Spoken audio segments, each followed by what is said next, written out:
Yep. All right, once again, we've come to the conclusion of the Desert Classic. I'm here with the host and the MC of the night, Big Bob Chickarilla, one of MD's finest announcers that there are. Unfortunately, you only had like 21 names to announce tonight. I know you're disappointed. The vocal cords are still ready to go. We'll go find something to go and cheer. We'll go watch basketball or something. I'm going to go announce the dinner, and we're going to go to it afterwards. But you know what, though, Sean? I mean, as you saw, we didn't have a lot of big numbers here, and that's a little disappointing. Obviously, we were all expecting a bigger turnout.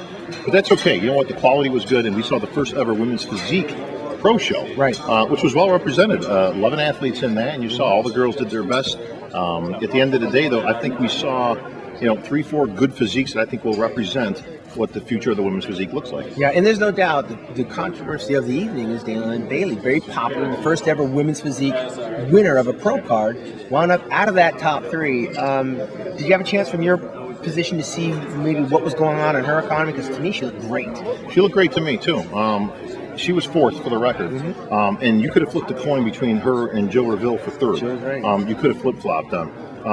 Where any controversy is going to come, Sean, is this is brand new. Right. It's not women's bodybuilding. And that's what people got to get out of their head. It's not figure, and it's not women's bodybuilding. She was good. I think she's got a great look. Her presentation was spot on. She looked like a polished professional out there. However, she needs to bring it down about 1 notch. Yeah. Just a little bit too much on the top. I think her lower half was on the money. Yeah. I mean, and there's criticism because my legs are smooth and soft. Well, that's right. Kind of what the criteria is right now. That is what the criteria is. Again, we don't want excessive muscularity. We don't want striations. And you saw some girls out there. And again, Dana was right on that edge of, okay, she's a little bit too big for, the comparisons. If you look at the girls in 1 and 2 and 3, they all have a similar look. Jill Reville, who was in 3rd, was kind of at the opposite end of the spectrum that Dana was in. She was a little bit slight. She could probably use a little bit more size. And Dana was on the other end of the spectrum where she kind of needs to bring it down. Right. From a judging standpoint, I can assure you that they were going to err on the side of caution, especially here at this first inaugural show. They do not want to send that message out there that, okay, this is what we're looking for. Right. Even though obviously they can only judge on what's presented before them. I think they made the right call. Yeah, and that can change. On any given judging panel, those decisions change, and Dana could have been higher. For the record, she didn't complain at all. She's just happy to be a participant here in the first ever pro show. And she'll do well in the future, Sean. I mean, I just talked to her moments ago, and she's very enthusiastic. I think she's got a great future in the sport.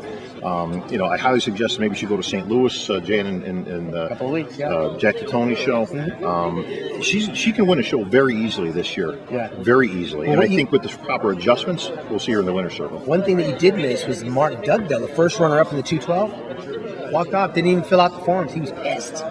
Unusual for Mark. Did he ever? I mean, he's a quiet, easygoing guy. It normally has his feet squarely on the ground. I was in agreement with the final outcome. I had him solidly in second, but he didn't see things that way. He literally didn't fill out his forms and paperwork, and he left.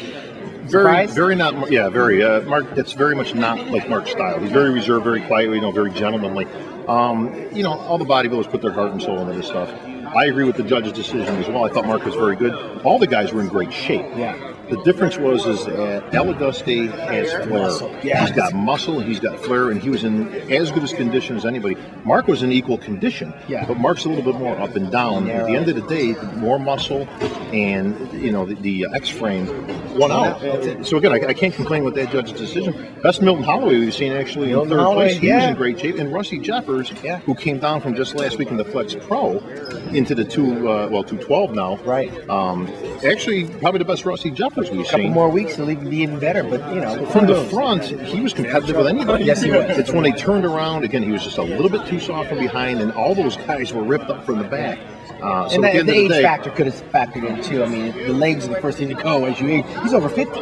Listen, the fact that he's 50 and still competitive out here with these guys is a testament to itself. And Rusty, of course, always entertaining with his posing, a very classical, routine from Rusty. So, of course, we're here in his home state of Arizona, so he had lots of fans out there. Yeah, well, he enjoyed himself, and so did we. I mean, that was a quick night, an easy selection of champions. There wasn't no controversy here, but nonetheless, Stryker put it on. He said he was going to do it again, and he did. So all you can do is build it, and you hope they come. Hopefully, you'll pick up some momentum, learn from some of the mistakes in terms of marketing the show, and get some more people on the stage. But right now, we are headed into Columbus, Ohio, on the 24th anniversary of the Arnold Classic, where Bob Chickarilla will be hosting the Arnold Schwarzenegger seminar, followed by the Evolution of Bodybuilding premiere.